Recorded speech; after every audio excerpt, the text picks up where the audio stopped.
틸링이 여러분 잘 지내고 계셨나요? 저 요즘에 제 첫 미니 앨범 작업을 하느라고 조금 바빴어요. 10월 19일 수요일 12시에 나오니까 많이 들어주시고, 사랑해주시면 감사드리겠습니다.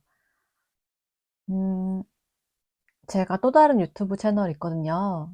그 틸현주 채널, 거기 아마 올라올 것 같기도 하고, 전 음원 사이트에 공개되고, 앨범 제목과 메인 타이틀은 달빛처럼이니까 네, 많이 사랑해 주시고요. 오늘은 인격이나 인격 장애도 습관이라는 그런 내용으로 컨텐츠를 한번 다뤄보려고 해요. 제가 최근에 아주 작은 습관의 힘이라는 책을 읽었는데 도움이 되는 내용이 많기도 했고, 인격을 습관이라는 주제로 풀어가 보면 좋을 것 같다, 이런 생각이 들더라고요. 예전에 제가 나르시시스트는 치료가 가능할까? 이런 주제로 영상을 만든 적이 있었어요. 그때는 이제 인격장애는 사실 치료가 쉽지 않고, 음, 이건 사람의 영역이 아니다, 신의 영역이다, 뭐 이렇게 말씀을 드렸었던 것 같은데, 그 이유가 바로 인격이나 인격장애는 습관들로 굳어져 있기 때문이거든요.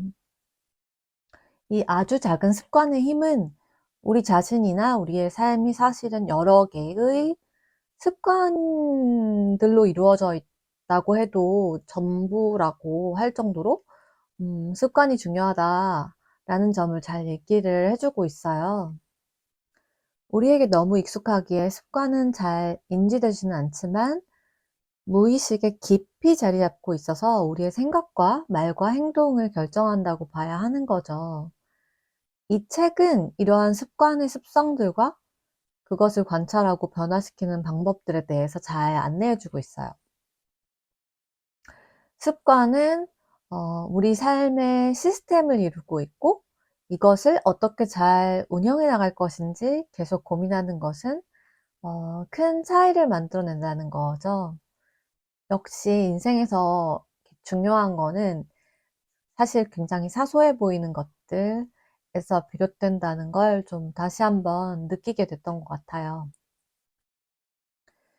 나르시시스트들의 자기중심적이고 이중적인 마인드, 이중인격적 마인드나 언행들은 결국 크고 작은 습관들이라는 거예요.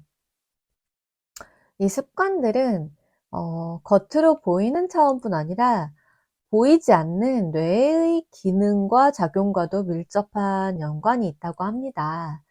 습관이라는 건 참 고치기 힘들긴 하지만 문제가 인지가 되고 심한 경우 이제 제대로 된 약물 처방 치료는 도움이 될 수가 있어요. 우리가 생각하고 느끼는 방식들은 이제 모두 형성이 이제 습관으로 되고 이제 굳어지게 되는데요. 그런데 이렇게 무의식화된 습관들을 여러 방식으로 의식화를 시키고 변화시켜서 나가면 우리의 감각이나 인지 패턴이나 감정, 관계, 인생 전반에 큰 영향을 미칠 수 있죠. 이 책은 이런 일들이 절대 쉬운 일이 아님을 말하고 있고, 그렇지만 시도해 볼 가치가 충분히 있다고 밝히고 있어요. 왜 거짓말도 습관이라고 하잖아요. 네, 거짓말을 대수롭지 않게 여기는 환경에서 났거나 남들에게 진실하지 않은 방식으로 이제껏 생존을 해왔다면 앞으로도 계속 그렇게 살 확률이 높습니다. 사람이 생각보다 잘 안 바뀌거든요. 근데 이 사람이 어떤 계기로 인해서 그것이 정말 잘못된 일이고 아주 작은 거짓말도 하지 않는 연습들을 하기 시작한다면 어떻게 될까요? 물론 뭐 이런 시도를 할 가능성은 굉장히 낮기는 합니다.